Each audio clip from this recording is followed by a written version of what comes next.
All right, everybody, welcome to the IPJ, the podcast. I'm your host, Matthew Gonzalez, in the house and thinking about all of you today.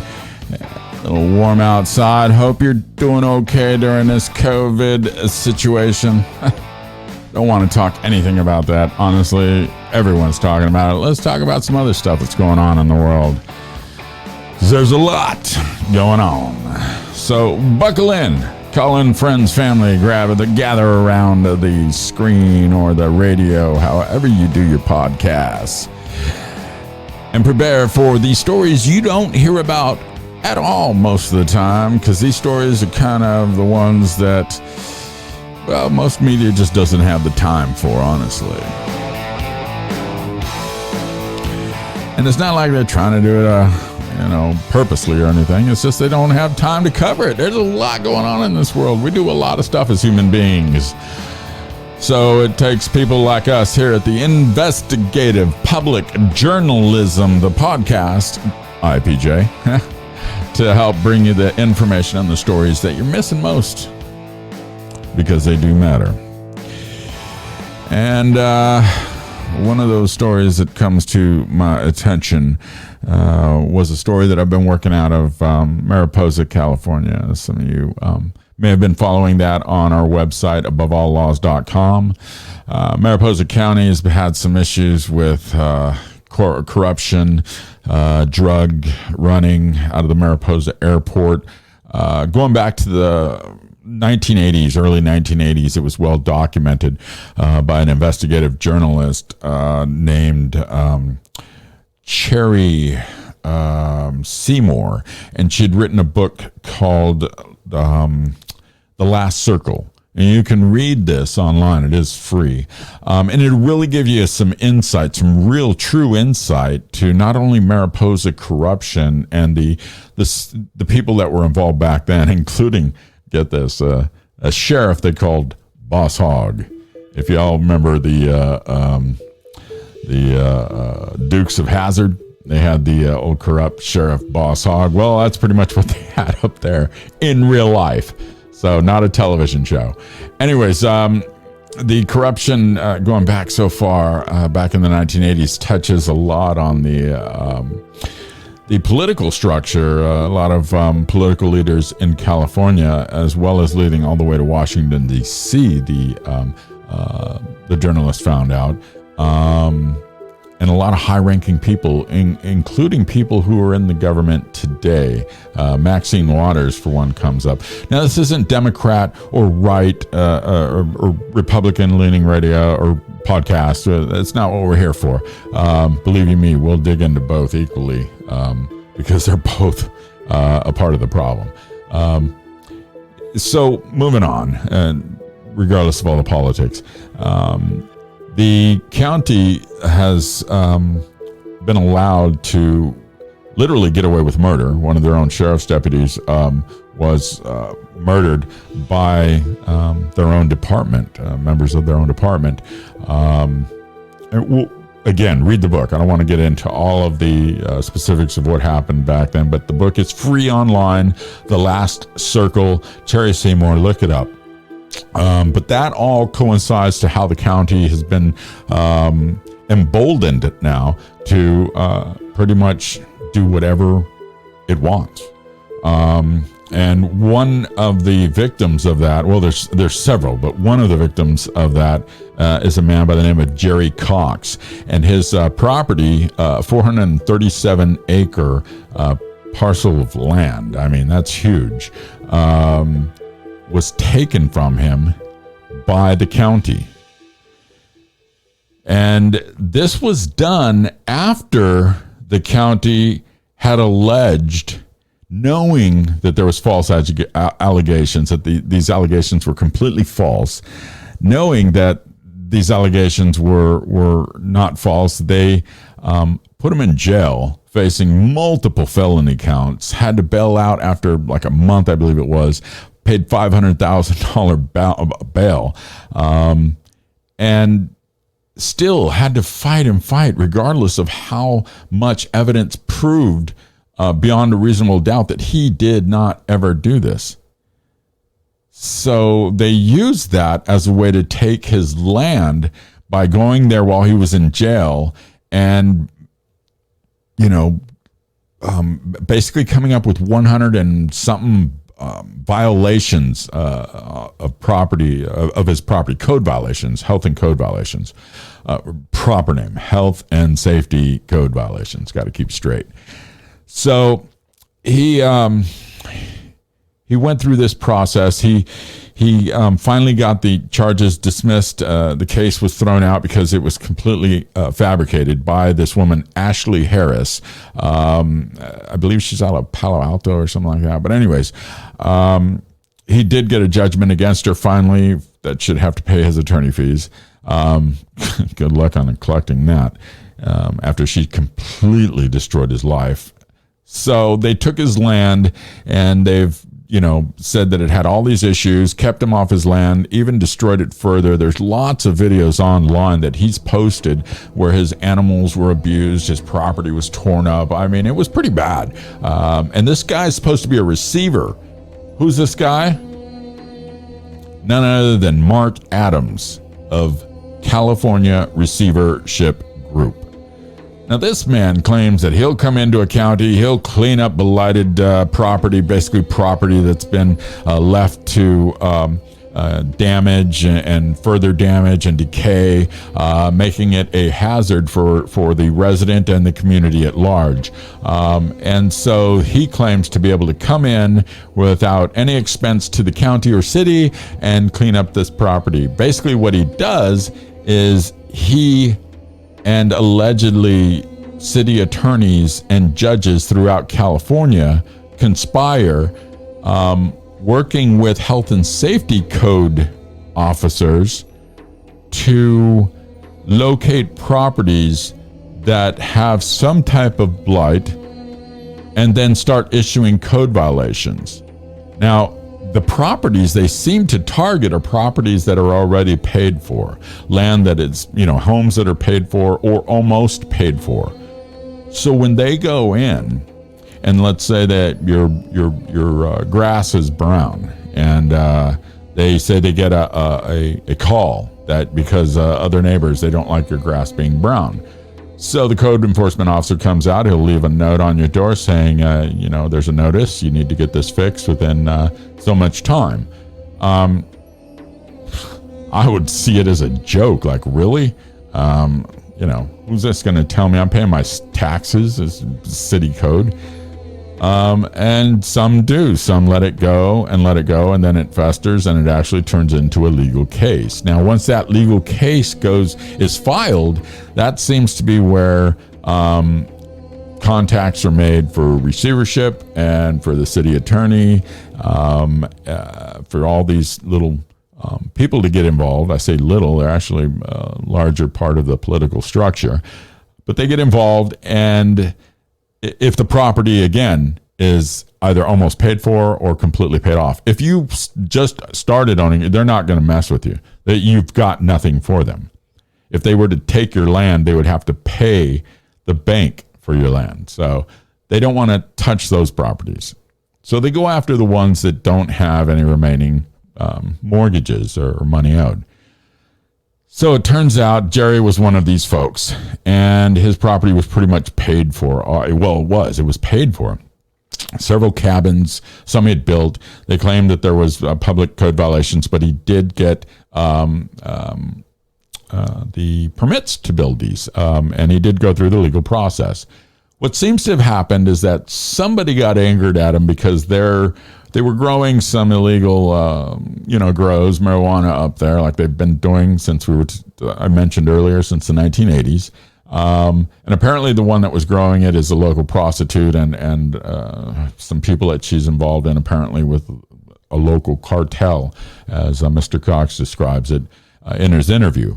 And so they've apparently, started this ruckus with him, and things led to him being targeted by the city or the county by then, the city or whatever by then, coming by and looking for code violations. Now, when this Ashley Harris incident happened,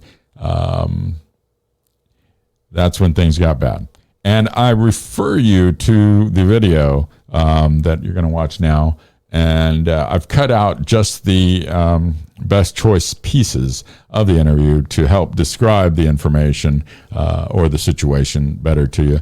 But the full-length video is over an hour, and that's also posted online, which you're more than welcome to go view. And you can see the link down below in this in the comments or information description on this podcast, videocast. Okay, moving on. So, Marc Angelucci was assassinated on July 11th, 2020 at approximately 4 p.m. in the evening at his home in Crestview, California. Crestview, California, I went there.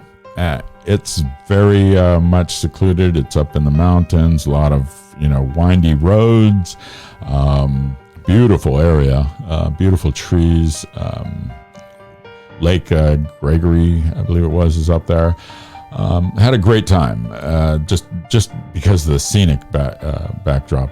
But it was very surreal going to Marc's home. I never got to meet Marc personally, and it's one of the regrets I have of this life. He seemed like a man who was on my same page as far as helping people that don't have a voice to have a voice. And I really would have liked to have met him. So Marc has been accused in the media. They're basically writing his story, that he's a feminist lawyer, one of those kind of lawyers, full of woman hate and hate towards women. But Marc apparently was further from the truth. I can't speak to others, but I can only speak about Marc. He's the one that I've been dealing with. I do have some recorded interviews of him that I'm kind of debating whether or not I want to release, yet, because it's hard to hear a dead man's voice, right? I'm not an animal. I respect all life, and so, even an animal would respect that, right? So, anyways, Marc was involved in helping not only Jerry Cox in his case. He jumped in there a full swing and saw the corruption firsthand and started getting Jerry movement on his case. And in fact, he had gotten a federal court case going, an appeal on the state case out of Mariposa, which they're in the process of now. They've already sold his land for $700,000 when in fact his land is over $2 million. They sold it to somebody for $700,000. They got their money, and basically they're hoping to divvy it up. We're hoping to divvy it up, but apparently that might be on hold now, especially since Marc's assassination. And the federal case may actually void out the state case because of the complete illegality. How do you anyways, that of the entire case. It's just not legal to take a man's land in America, especially giving him only 30 days to fix over 100 supposed health and safety code violations. Absolutely ridiculous. So, anyways, a federal judge has already ruled and had ruled before Marc's death, and that's the last time that I'd spoken to Marc in depth about the case. He was really excited about that. Happy that the federal judge was seeing the complete, I don't want to say illegality again, because the judge, the federal judge, I don't know his exact thinking, but he has seen some discrepancies in the case that would possibly lead to the state case being voided, and then the county of Mariposa owing Mr. Cox millions upon millions of dollars in damages. Absolutely. So this brings me to Marc Angelucci and his assassination. Let me back up. This brings me now to Marc and what I was talking about, his background. of not being an anti-feminist attorney. I have a second interview from a woman who came forward named Jennifer Johnson. She's out of the Central Valley. Not actually out of the Central Valley. She's, I don't really want to tell you where she's at. She's somewhere out there. But she had her kids, she turned over her kids to a grandparent, the mother of her husband, who turns out is alleged to be a physical abuser and apparently was convicted in court of it, of brutally beating the mother, and told to stay away from his kids. She has apparently been through the ringer with the same judge, Judge Dana Walton, who's seeing Jerry Cox's case and has manipulated that whole case.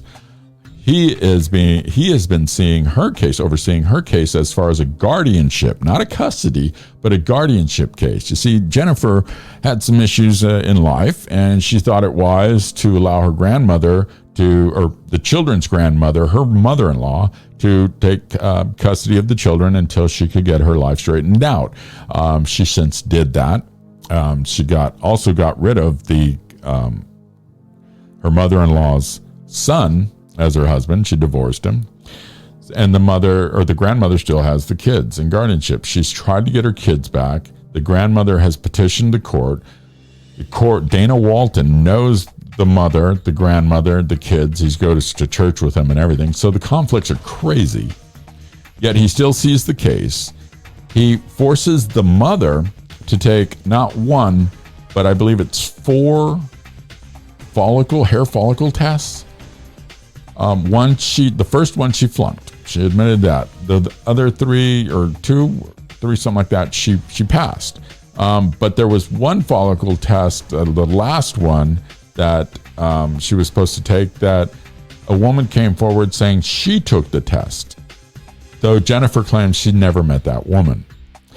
The woman came to court one time, the first time, said that she would come back and testify as the judge, Dana Walton, asked her to, and she's not been seen since. The judge has issued a bench warrant for her. No one's seen or heard from this woman. This is a woman that the grandmother brought forward. So it looks like the grandmother basically manipulated the case to look like Jennifer had a dirty drug test and or was going to test dirty, I should say, and the other woman gave a hair follicle test who didn't have drugs in her system. Anyways, the story is long. It's not as long as Jerry's. It's about 30-something minutes long. But it's worth giving a listen to and look at. We're going to do some quick details on that one as well. Now, the reason why I bring this up about Jennifer's case is because Marc Angelucci, saw her post on Facebook. She'll talk more about it in the video. And he jumped right into it. And he realized that if he could get into court and win her case, he had a greater chance of winning Jerry Cox's case overall as well, showing that Judge Dana Walton is as corrupt as he is. So she has since still has not gotten her kids back. She started working with Marc on this just before Marc was assassinated, and he had really gotten some progress for her, and he started getting some things rolling for her. And it was looking really good again. And she had hope, and everything was going well. And then, he would talk with her always in a positive way. He would always tell her that it's all about justice. It's not about a man or a woman or anything like that. It's about the justice. So people need to rewrite his story. Go interview. Don't just sit at your desk at CNN, MSNBC, Fox News, and all these other corporate media outlets that have tons of people sitting behind desks tapping out freaking phrases and sound bites they hear from Google. Do what I did. Grab a camera, go to San Bernardino County or wherever the story takes you and get the news. That's why a lot of people have problems with corporate media. They just don't get out and talk to the people and gather the news. What they do is they take the information that they have on Google, put together a story. They will talk to their law enforcement contacts, because they keep those relationships. Regardless if law enforcement lies to them, blatantly lies to them, these corporate medias will spread this because they know they need to keep those relationships. That's why independent investigative public journalists like myself, people who are not associated with any major outlets, and they keep things, straight. No political bias, no personal bias, none of that other stuff. Just report what it is, because on its own, it's enough. And we need to make positive change by sharing these stories.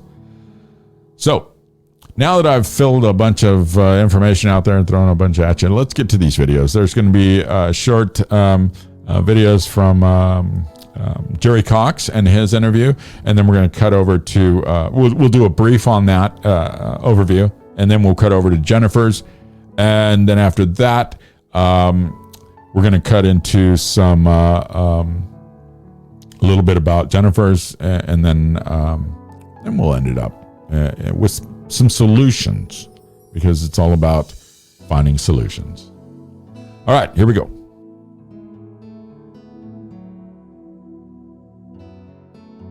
Start us off where it all began. You had a ranch that you'd purchased 437 acres, was it? In Mariposa County. Yeah, I mean, if you get good grades, go to school, go to college, find a good job, work your ass off, you can buy a ranch. And so did I. I mean, I was like 32 years old when I bought it. I thought I was old at the time. Like, oh, you're 32 years old. You've been working for like 15 years. I've been working since I was 13, so working 17 years already. And I bought a ranch, and I got on the Farmers Only because someone kept telling me, you need to get on Farmers Only. So I got on the Farmers Only and met this gal, and she kept getting worse and worse as I got to know her. Like, she started to tell people she'd been raped before by other people. And then I've had other people come up to me and say, hey, I went to the bathroom with this girl. I've only met her 10 minutes, my buddy's girlfriend. And she's saying she got raped by some guys in a van or at Cal Poly. And I'm like, I don't know. So I ended up leaving that last week. I was gone for 3 or 4 days to see if she'd take a hint and maybe leave. But I came back. She's still there, hanging out with my friends. And I just asked her to leave. That was it. She sent the text messages that were very open and sexually explicit. Yeah, the picture she sent, that was after we've already had sex, when she was bending over saying she was horny. She was in Pismo Beach at the time or something like that. Was that an actual picture of her body? Yeah. Yeah, she sent it to me. She put everything on there. I'm horny. And I was actually shocked when I got it. I was like, whoa. And I looked at the picture. I'm like, well, that's kind of hot. I thought that, but she sent the picture. I didn't ask her to. And when did you find out that there was a complaint made against you? We didn't know anything. I mean, I worked all day, and then we went into town. I took my buddies out for hamburgers, Aaron and Armando, and I think I had 1 or 2 beers at the most. So I don't really drink that much, and especially beer. And we were coming home, and there was a sheriff up there by the airport just sitting there. At first I thought he was just sitting there watching people go back and forth, but then he started following us, and then when he started following us, he pulled us over. And then when he pulled us over, there was another one behind him with a dog, and there was Jerry Cox in the car. They were telling my buddy, he was driving because I had a beer or two, and they go, yeah. And I get out thinking like they want to talk to me about maybe my livestock or buffalo or something stupid. And then they arrested me for like all this crap, and I didn't even listen to it all. It was like, well, you're getting arrested for rape, and I think they threw kidnapping and sodomy or blah blah blah da da da da da da. And I'm like, oh, they pretty much have control of you at that point. They just handcuff you, take you in. No, they're putting the shaft to me, man. I was locked up with the four other sex offenders, and when it first came to me that I wasn't probably going to get out was when I was sitting there one of the first times in front of the judge, and they had the chains on my hands, chains on my legs, everything. It was almost Thanksgiving, I think, and they were showing pictures of her, right? Your Honor, here, look at this picture, and I was just kind of hanging out, wondering who was all in the audience that was there for me. Like, I saw some friends and stuff, and then I looked over at the picture, and she was showing pictures of her being beat up or bruised or something, and then I thought, oh shit, this is kind of just a white comes over your body, and you're like, I did that? No, I did that? Then you think, well, I don't know if I'm ever going to get out of here. This is crazy. And anybody can actually self-inflict or put a makeup on for a bruise, and that's what I found out. Is she put the lady that took her to do the report said she was at the airport inn. She had a bruise on this side, and then when she went to the bathroom, she came back. The bruise is now on that side. She switched it because what is he, a right-hander or a left-hander? When did you get out of jail? And how did you get out of jail? Bail? I paid bail, yeah. And they weren't going to let me out. It was like a whole month I was in there. After you paid bail, you were still held for 30 days. Why? I don't know. Did you ever find out? Did an attorney ever inquire? Did you have a public defender? Yeah. Who was that public defender's name? Do you remember? He was a good public defender. He didn't buy the story from day one. His name's Eugene Action. He's a Harvard Law dude. He's probably the best guy they got there. He knows I'm completely innocent. He even told me back then, he goes, I heard if you sell your property, they're going to leave you alone. Like, what do you mean sell my property? Yeah, if you sell your property and move out of this county, they won't come after you. He said something like that one day. I'm like, what?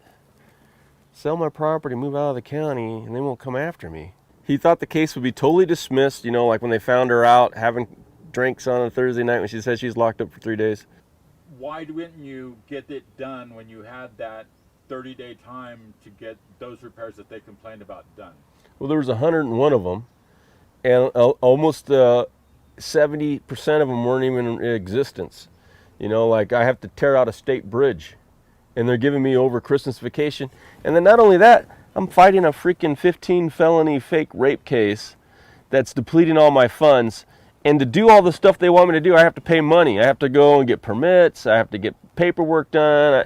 And I did on some of those. I went down and I paid for to get the barn demoed because I knew the barn was the only real thing that didn't have a permit. And they denied me. They sent the check back.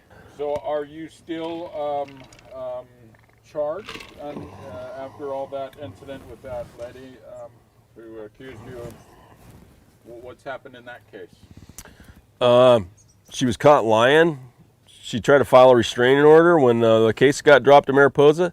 A new judge at a new court, Aaron Childs in San Luis Obispo, saw through her lies right away. And when was this, by the way? I think it was last year. Okay. And now she has to pay my attorney fees, but I haven't gotten any money from her. She's still walking the street. She's still running around.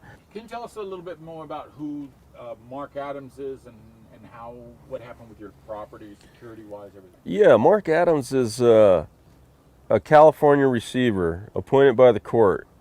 He's the biggest scam artist, lying lawyer I've ever seen in my life. Comes out there, says all the animals are starving and thirsty. He's got a picture of them spraying them down with a water hose. My animals been out there for years, and there's a year-round creek, ponds. It's all lies. He's got a picture of my buddy's dog looking through a cage up at him. But my buddy's dog is a therapy dog, and he just went into town to get lunch and came back. My buddy that owned that dog. Anyhow, he put guards on the property, and they were armed. They were feeding the horses moldy hay. They didn't know how to lock the gates right. The animals were getting out.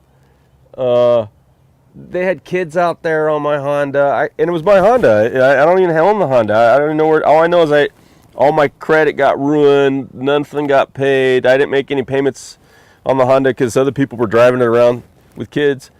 And yeah, they watched my Netflix. They ran up my PG&E. They didn't pay any bills. They all went into collections.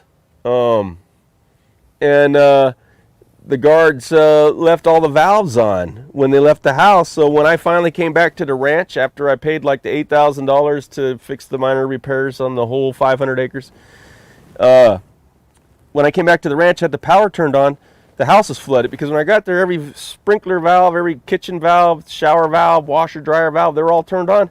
Nice day for a Labor Day weekend. You guys must be pretty bored out here. Huh? A video. And we're. That's a video. Yeah, you guys got kids out here? I couldn't hear you. You guys have kids out here? I can't hear. I said, you guys got some kids out here? What is that? You have kids out here? Kids out here? What's that? Yeah, I got 2 kids out here today. Oh, how old are they? Because I'm pretty sure there shouldn't be kids out here. Huh. I don't know what you said, but it doesn't matter. You'll see it on TV. Property to be having kids out here. No, the guards have kids out here on the ranch.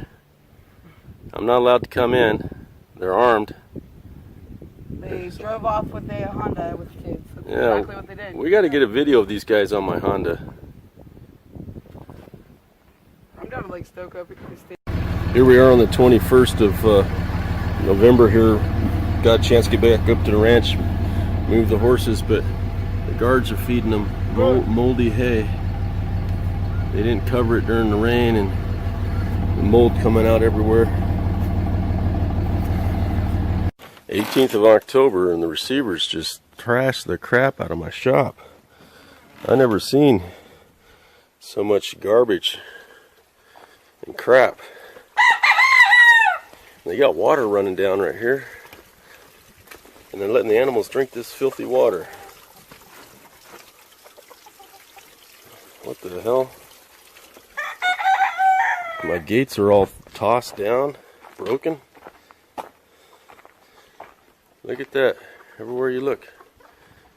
I don't know if they let the horses in here or what the hell they did. It's all busted up. 2019, February the 21st. I'm out here on the ranch, first time in some time, and the guards never paid for their electric. The receiver owed $737. I went down and got some financial assistance today, and they turned the power back on. But to our dismay, all the valves were turned on. They left every single faucet on, including the shower, and the faucet upstairs where the washer was that the guards were using. So we're letting it dry out. I'm going to come in here and mop it out. Other than that, nothing else was done to this cabin. This is a total scam. The receiver wants $600,000, and all he did was remove the ladder. And there's no propane because they were in here with their kids. Out here is the bed where my dog Errol used to play. And there's no more buffalo. My horses here's got a battle wound. I wonder what happened. What happened, bud? They haven't been feeding you? You look awfully thin. These guards don't know what they're doing. Look at your face. It's full of tarweed. Looks like a hell of a gash you got on your shoulder. This is October the 17th. I'm moving my horses to the Moser side since the receiver is getting paid $300,000 and he can't do the work himself. And there's the buggy that I gotta pay for since they can't use my Honda. And so I cleaned all that up. The refrigerator was moldy. Everything. I mean, these guys are health and safety experts, man. There's mice everywhere. Do you think any of this might have been done intentionally to inflict more damage to the property? I just think Marc Adams doesn't care about rehabilitating. I think he's got a plan. He's going to try to act like he needs $300,000, and then he takes it out of the estate. And then by then you're over leveraged, and then he just keeps piling it on, and then he wants to make a $700,000 nut every time he sells something. They basically took everything you had, put you on the streets over a bogus rape allegation. Did you get an attorney yet by this time? Yeah, the National Coalition for Men stepped in. About when did they step in? I called them up after all the charges were dropped. I'm like, oh, the charges are dropped, right? But then they stole my ranch. Like what it is they stole the ranch, and then they dropped the charges like a month later. And then I called the National Coalition for Men, and I talked to the president, Harry, and he referred me to Imran. And then from Imran, who is an excellent attorney, by the way. He's also a victim of abuse, false accusations. He lost his bar license because of, false accusations. And Marc Angelucci stepped in. And very incredible lawyers. I mean, the National Coalition for Men isn't about just men's rights. It's just about being fair. What about him personally? Did you have a personal relationship besides a business relationship? Would you consider him a friend? Yeah. I mean, he was a cool friend. He was like, if you had a friend that was a cool dude, like the dude takes off, go to Hawaii, goes surfing, comes back, works on your case. Dude goes to Vegas with his roommates, parties a little bit, comes back, works on your case. He was that kind of guy. Your case recently, just this year, was supposed to go for its final because they had sold the property. Yeah. And Yeah. the property the money is now supposed to be divvied up. Yeah, I was very fortunate. Last year I was selling some things, and an appraiser came by, Meredith, the best appraiser in the county. She appraises the ranch at $2.18 million. The first part is like $800,000, and then you add the other equal amount of land plus another structure of the same magnitude plus another 120 acres. It ended up being about $2.18 million. Well, they sold it for the whole ranch for $700,000 because that's just the money they want. They figured that's the minimum nut that they want to collect. It has nothing to do with health and safety codes. I want to go to June 11th, 2020. What happened that day? Did you have plans to meet with Mark at all? What happened that day for you? No, Mark emailed me. Says, hey, I have to get some things signed. So I get them printed out. I look at them. I sign them. And our internet's down for a little bit. And then we send it back when our internet's on. And we were messaging Mark throughout the day. And the last message he got was probably 5 minutes from us before he got shot. I don't know if the suspect had a way to figure out what tower your cell phone's pinging off of, but we were sending messages. And what's interesting is up here in Crestline is more or less a mountain home for Mark, and he's not really around that much up here. So it's really interesting that he was shot up here in the mountains when I think he could have been much easier shot and caught down there in Eagle Rock where he spends most of his time. So take me to that moment that you now your information is secondhand, but it's secondhand, but it's directly from the source. Take me through that what that person described to you that day, that when that person came. Oh, you mean the eyewitness? Yeah. Okay. Mark's roommates are they're like friends of mine. They call me, invite me over. Since he's been gone twice, I've been over there. When I was over there, I was talking to the roommate. I'll leave his name out. The roommate's father, and the roommate. I was talking to him too. And then there's other people in the room too, other people, and they're all associates of Mark, friends of Mark or whatever. And the eyewitness says he heard a knock on the door. He opened the door. There was a guy standing there with like brown khakis and a white shirt with a white ball cap with glasses on. Didn't have a mask. Said he was 40. That's what he says. We'd say, well, how about a young 50? You go, well, you know, how about a Marc Angelucci 50? Did he possibly could have been that young? Possibly. But he said that guy said Marc Angelucci, and the older man, who's probably in his 70s or 80s, said, no. And then the old man says, I'll sign though, the package. And the guy with the package says, no, I need Mark. So they left the door ajar. It isn't like the shooting over there in New York or whatever. The door was left ajar, and there's people in the house. But they go get Mark upstairs, and when Mark came downstairs, the witness said that he heard Mark say, he heard Mark walk to the door, and the guy goes, Marc Angelucci, and Mark goes, yeah. And then it was boom, boom, boom, boom. That was it. So when the eyewitness ran into the house, because he was in the patio, he ran into the house, he saw what was going on. Mark was already out, he said. He was dead. But he was running to the front door, he pushes the front door shut, then he looks through the blinds. And, let me get this straight. He pushes the front door shut, he runs back and locks the patio door, so both of the doors in the house are locked. And then he looks through the blinds, and the dude was just walking to his car, which is interesting because you'd probably want to run. And maybe the dude was on cancer. Maybe it was that guy, Roy, but he was skinny, real skinny, which means, it could be a tweaker, it could be a guy with stomach cancer. But he walked to the car, he hopped in the car, it was a white van, he got 3 letters off the license plate. He said the guy just did a 3-point turn. He wasn't even like speeding, just a 3-point turn and left. He must have knew that there was a dead end way down there, because Mark's Road's a dead end if you keep going.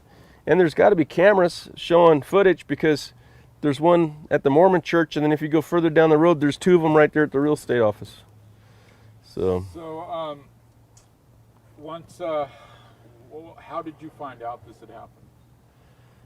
I didn't find out until the next day. I mean, Mike Shikoski called me, says, hey, there's been some phone calls about Mark being shot. I go, what?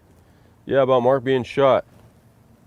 And I think maybe 20 or 30 minutes went by, and then I text Mike. I go, I'm going to go take a look. I'll go over to his house. And so I went over to his house, and when I went over to his house, nobody was there at the time.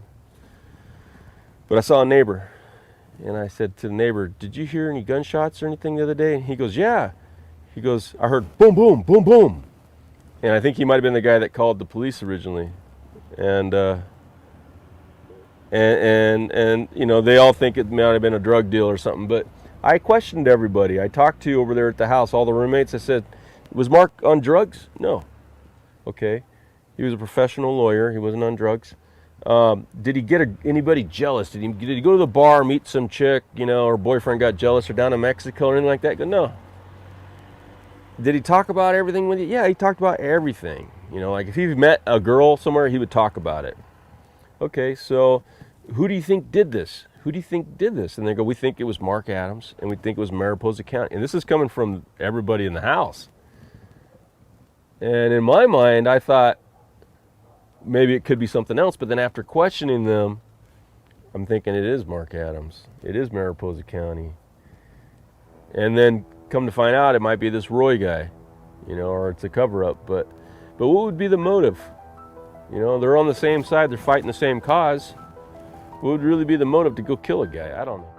Okay, so let's be clear. We don't know for sure that Mark Adams or anyone else at this moment is a suspect in the assassination of Marc Angelucci. From what we understand, law enforcement is pushing the assassination onto Den Hollander, but there's just a lot of missing information. Like, he apparently allegedly arrived in Los Angeles or arrived in San Bernardino train station on June the 7th, I believe it was, is what we have.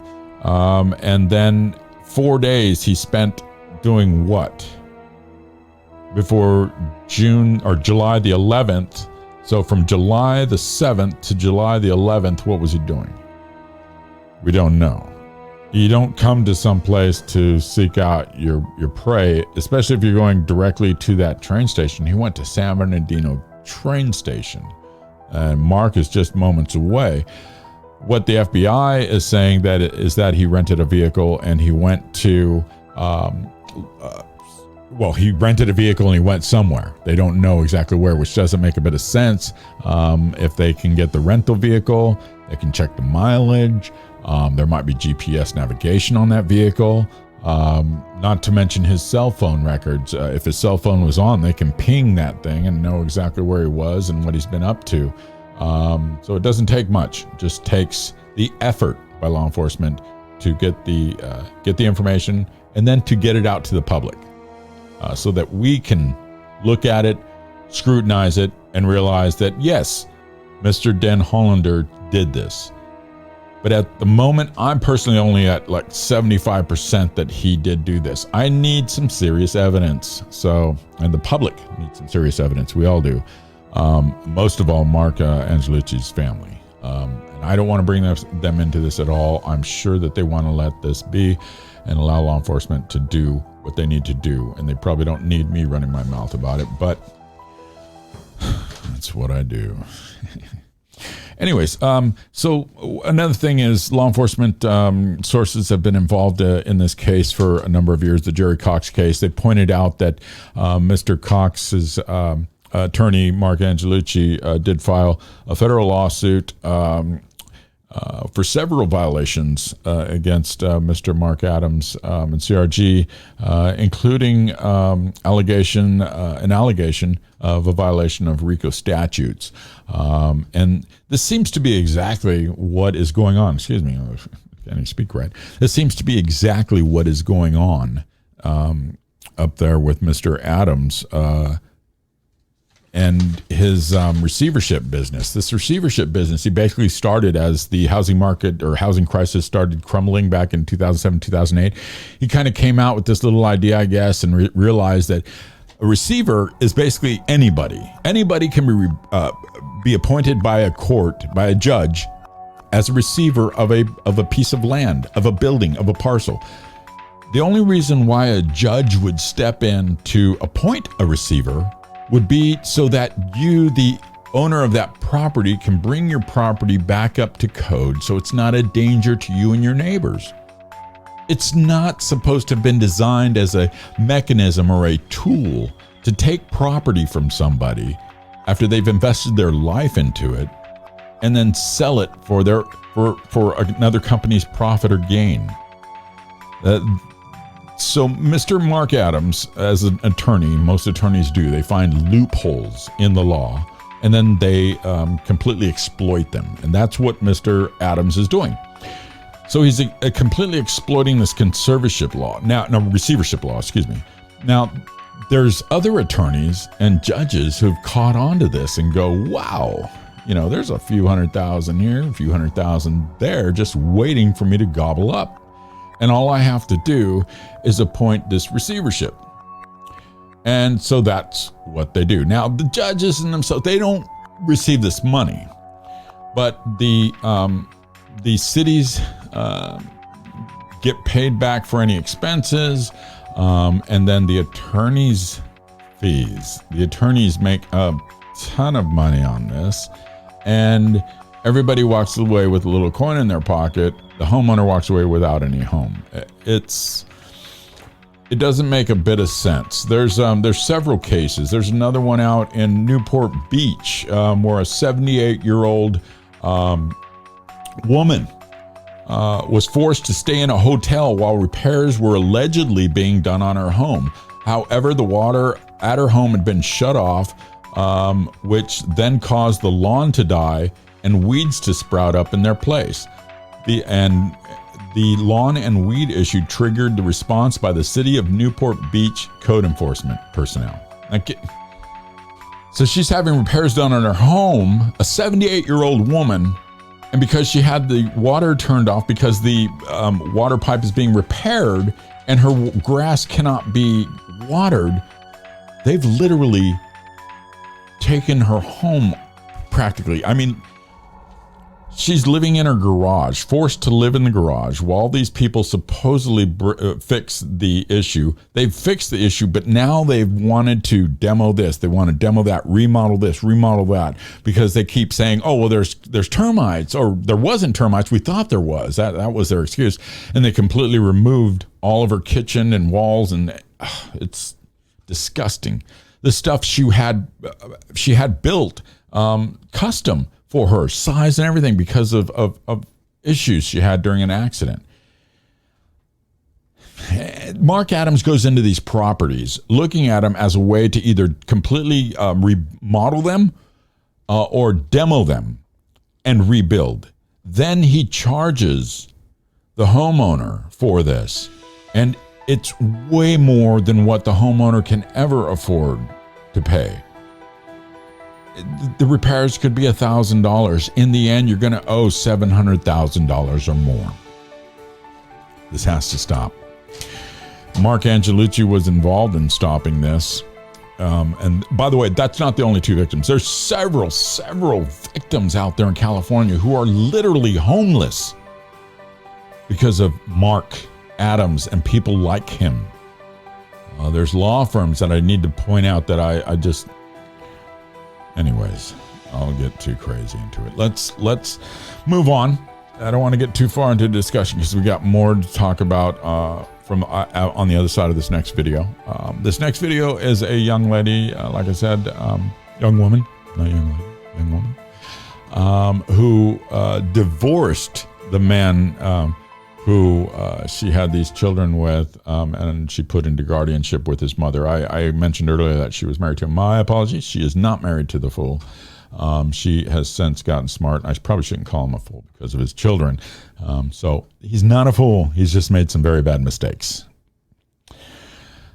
And by the way, we all make mistakes.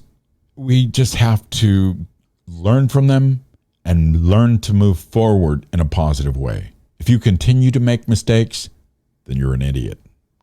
Don't keep making mistakes, all right? So moving on. Let's watch this video. Jennifer Johnson. I shot this just after the Jerry Cox interview, and it's very compelling, especially the information about her case, and then the description about Marc Angelucci and how he's not this hating, feminist and, lawyer out there looking to attack a woman and take her into court because she's a woman. You know what? Our women, I want to be straight up with this.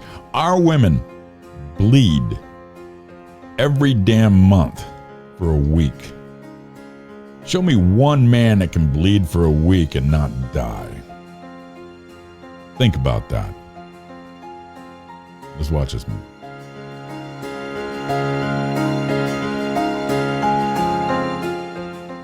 Glad you were able to meet with us today, and it's a tragedy. That's what's happened, but I want to welcome you and thank you for being able to be here to talk about it. Definitely. Thank you so much, Matthew, for letting me talk about Marc. I mean, it's barely maybe taking the edge off a little bit, just to be able to talk about him, for sure. Got it. Now, before Marc stepped into the picture, your case sprouted roots.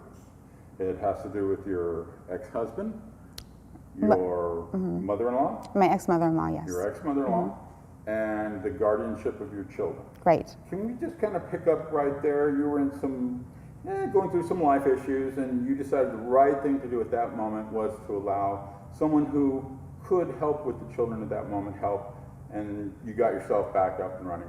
Right. Let's just kind of give a little summary of that.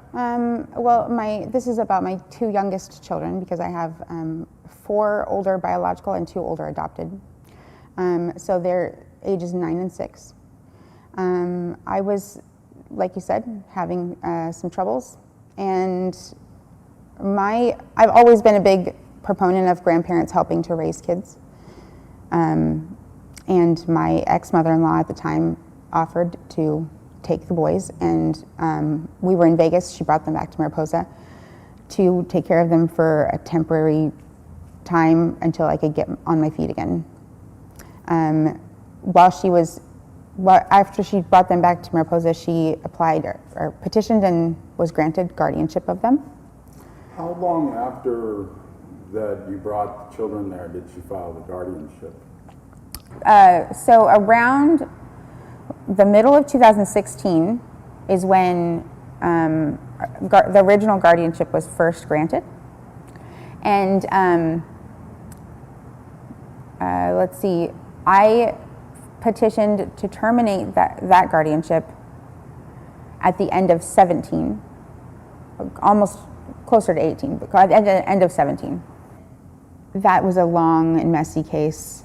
I believe it was almost 2 years in court of me having to jump through all kinds of hoops, get a place for the boys to be. I wasn't allowed to have a significant other. I wasn't allowed to take the boys around anybody that wasn't approved by her.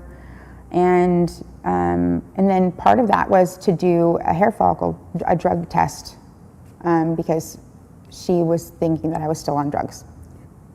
It's really, really hard to get your kids back out of guardianship. It's not in family court. They're not, that court, it's in probate court, basically. And that court's not backed by child psychologists and mediators and counselors, people that know how to deal with these kind of cases and that know what the laws are. So why would they have you take a drug test? I don't understand. Well, I believe that the judge, my case, Judge Walton, that he was, I really feel like this is how he operates all the time. He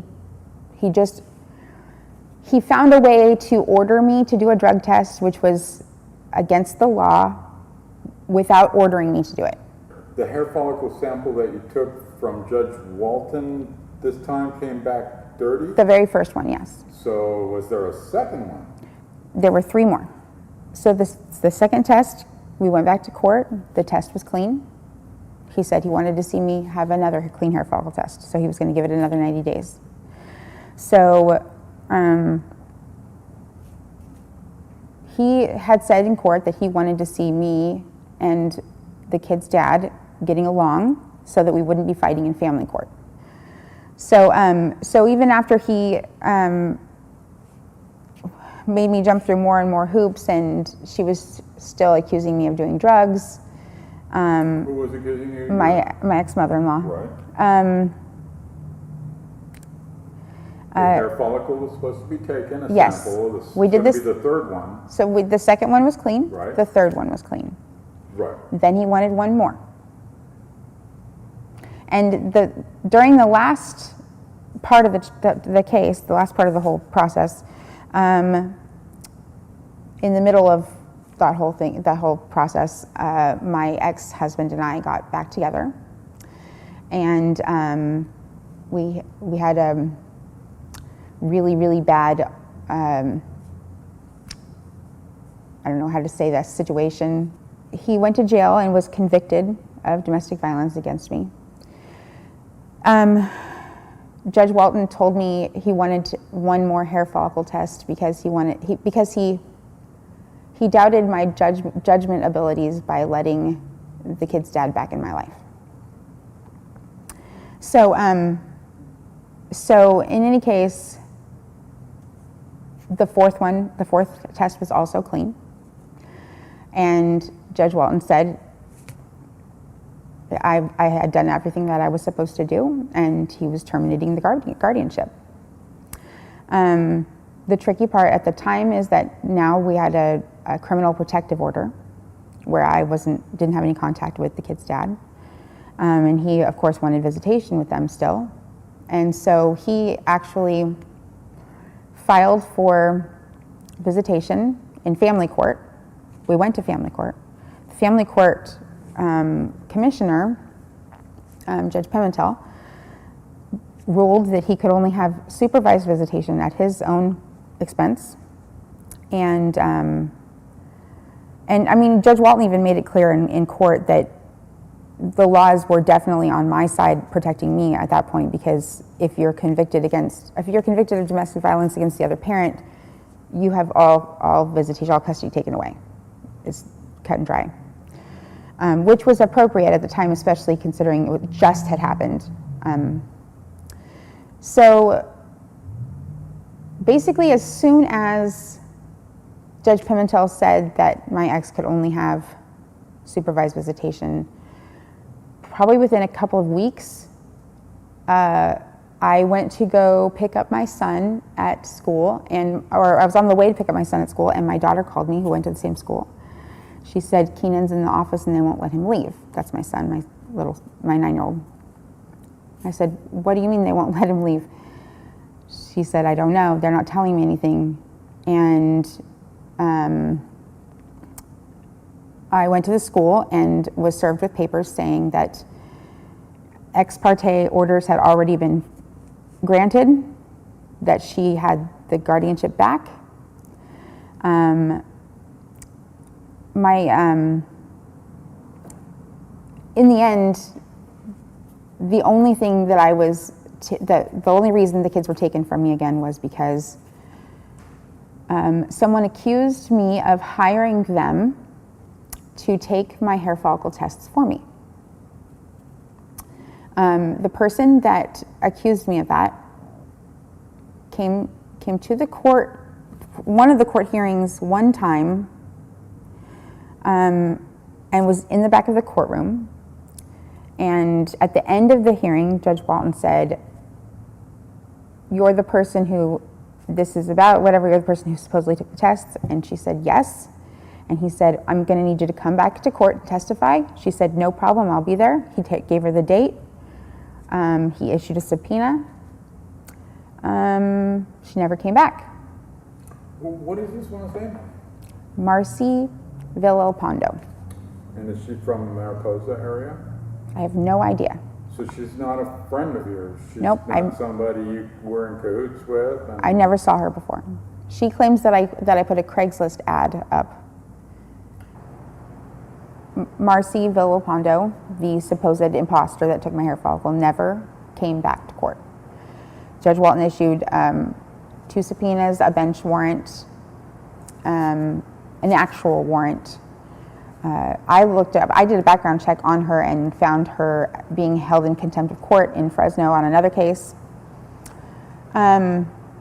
So Judge Walton, in the end, ruled that it was completely evident that I had hired someone to take my hair follicle tests, and that I had defrauded the courts, and that those were the grounds for putting my children into permanent guardianship with my ex-mother-in-law. Before we go any further, let me just clarify Judge Walton's relationship to you and your family. There's actually a conflict of interest because he knows your family very well. Am I wrong? Right. Can you touch on that a little bit? Sure. He and his wife and his daughter, both his daughters, go to the same church that myself and my first husband attended with our kids, and that my kids and first husband are still there. So that's pretty much it. I mean, you're out. This judge has ruled against you. Your ex-husband is, he's got the kids again, so to say, in a certain way. What else? I mean, you have no attorney? I didn't have an attorney. I didn't know where to turn, as a matter of fact. Out of desperation, I made a Facebook post about everything that had happened with the boys, including I put the court documents that stated exactly why they were put into permanent guardianship. An anonymous person messaged me and said, we'll find you a lawyer. Here's who you should contact, and gave me a whole list. And this person said at the very end, and I doubt he'll take your case because he's really busy and he's a high-profile lawyer now, but as a last-ditch effort, call Marc Angelucci. And so I contacted all the other lawyers on the list first, and every one of them turned me down. And as a last-ditch effort, I called Marc Angelucci and left a message for him. And within an hour, he called me back. I was floored. I knew all about the Jerry Cox case. I knew a lot about what was happening with it at the time and about Marc being his lawyer. I was talking, even just having a conversation with Marc meant hope for me and my kids. And he was so phenomenal. Like, he didn't even say a lot of words when he talked to me, but what he did say was always so uplifting and made me feel like I had a chance, you know. You and Marc started working on this case. Mm-hmm. There was several emails exchanged, documents, and you guys started moving forward, getting some momentum going again. Yes. So what happened? Actually, it was really, really exciting.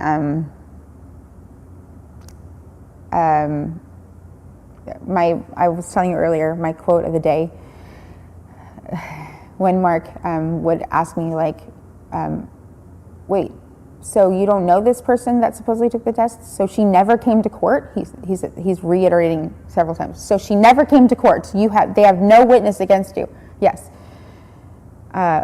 He says, well, Walton is not a by the book judge. He's a I do what I want judge. Let's go to that day, July 11th. What were you doing on that day?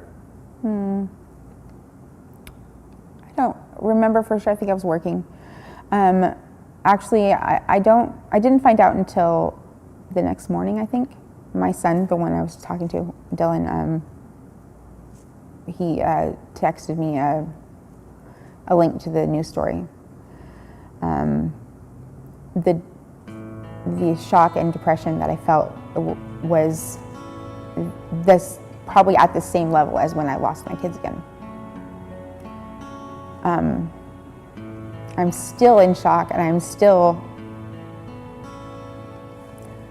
really, really, really angry because so many people don't realize what an impact he was making. And my case is, although it's my whole world, is this big compared to what he was doing. And you know, a lot of these anti-feminist lawyers or men's rights groups, whatever, they're so over the top and so filled with angst. And I mean, there's a place, of course, for that in any issue, but that's not Marc. That wasn't Marc. Marc was quietly, actually changing things, and he was so good, and he was like a big brother to me. I just really, really hope that all of the things he had started are not going to get lost.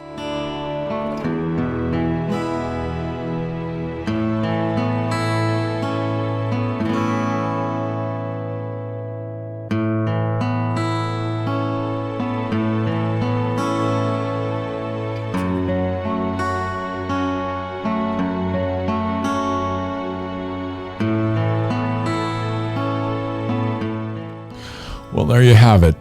Jennifer Johnson, wonderful interview. Had a lot of great things to say about Mr. Angelucci, who was, in fact, a great attorney who was all about justice. And it didn't matter if you were male or female. If the scales of justice weren't evenly balanced for you, he would look out for you. He would come to bat. He was the attorney that understood all the jargon that they use, in the law to confuse, you and I, normal Joes who are out there just working, trying to make a living, learning our own skill sets. And then we have to figure out what the hell they're saying in Latin. So anyways, Marc was an incredible lawyer. And Jennifer Johnson's case is very interesting too because of the guardianship involved and the fact that she did take multiple hair follicle tests and was forced again and again to prove that she was a good mother. But Judge Walton immediately accepted the fact that her ex-husband was okay to see his kids as long as the grandmother said it was okay. So there, Mark saw an injustice by this judge upon this woman, and if he was a mad, crazy feminist attorney, he would have probably just turned his head away from her and moved on. So obviously he wasn't what the corporate media paints him out to be. And rest in peace, Marc Angelucci. We're not going to let this one go. Not going to let it go. We got a lot of leads. We've got a lot of things going on, so we need to know for sure what happened. And if you're an attorney out there and you're looking for a good case to grab on, you need to contact Jennifer Johnson. Send me an email to ejfanetwork@gmail.com, and I'll forward it over to her, and hopefully she can get her case resolved and get those babies back home where they belong with their mama. And wow, she started a fabulous new life. She's doing really well for herself, and I'm so proud to have met her. And I hope that her case is resolved soon. And, again, those babies need to be home with their mama ASAP. So wrapping this up, I hope you guys understand there's some really heavy stuff going on out there. Basically, your land, if it's paid for, your house, if it's paid for, and a guy like Mark Adams or another supposed receivership company in California wants to take it, they're coming for it. If you got some dirty brown, or if you got some brown grass outside, you haven't watered it, watch out. Okay? I'm dead serious. That's what's going on in California. And we, the voters, aren't watching or paying attention to it. If you want to understand the story further, go to our website, aboveallaws.com. You can also register there for free. We have several stories on the Jerry Cox case. I just found out about the Jennifer Johnson case, but the Jerry Cox case, I started following this from back in 2015 when I had my first news agency, the Merced County News Television. And it came across as a guy who got arrested for raping a woman he met on farmersonly.com. Unlike the other news outlets, I followed up on the case because, it turns out the guy was actually not guilty. But all the other news outlets that reported on his case did not report that. They didn't do a follow-up report to show that, hey, this new information came forward. This is what's going on. The Mariposa Gazette, got to give them kudos. They've come a long way in reporting local information, truthful and factual information.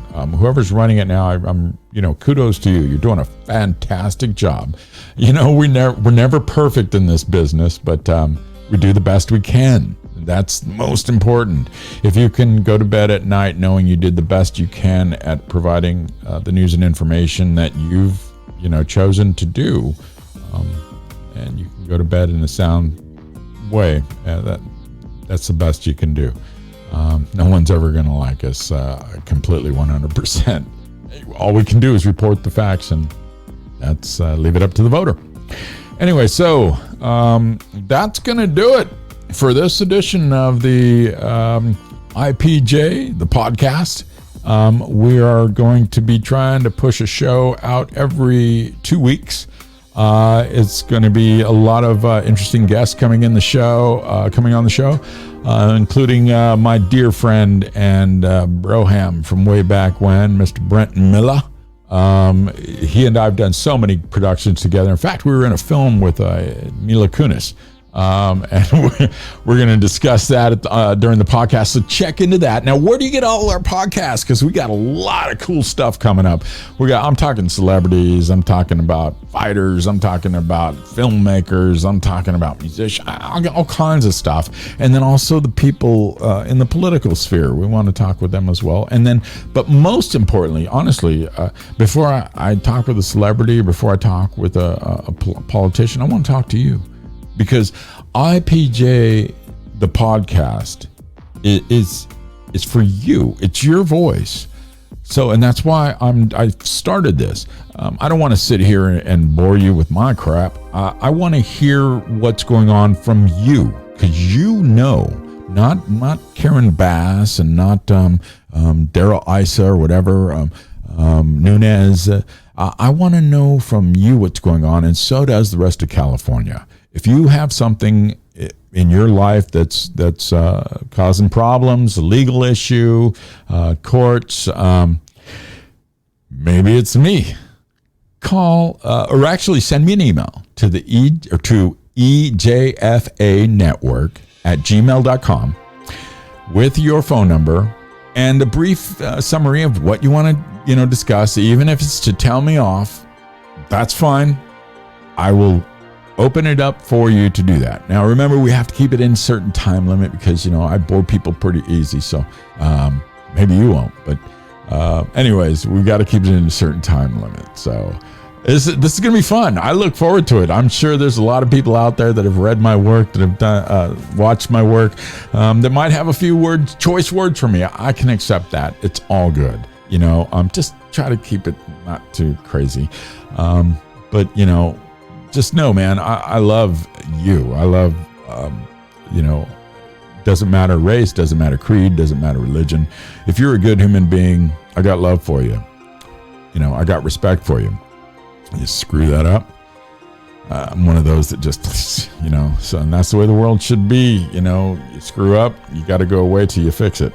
And you can fix it. It's never forever, but you got to fix it. You got to show that you're worth it.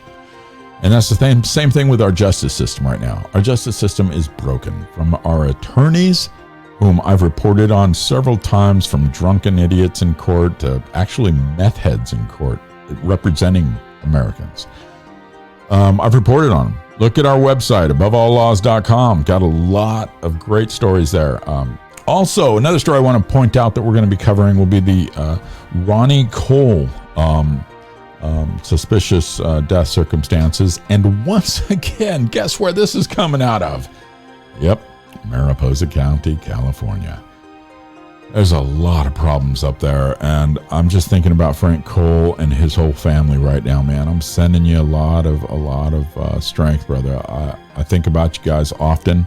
I think about your other son and his circumstance. I haven't forgotten about you. I'm sorry it's taking me a little time to get this podcast going, but we're going now. And we're going to have a lot of these stories coming to you. A lot of good stuff. And hopefully some giveaways. So we'll see. Anyways, I'm Matthew Gonzalez. I want to say thank you so much again for joining me for this first of many, many to come. IPJ, the podcast. It's your voice. Use it.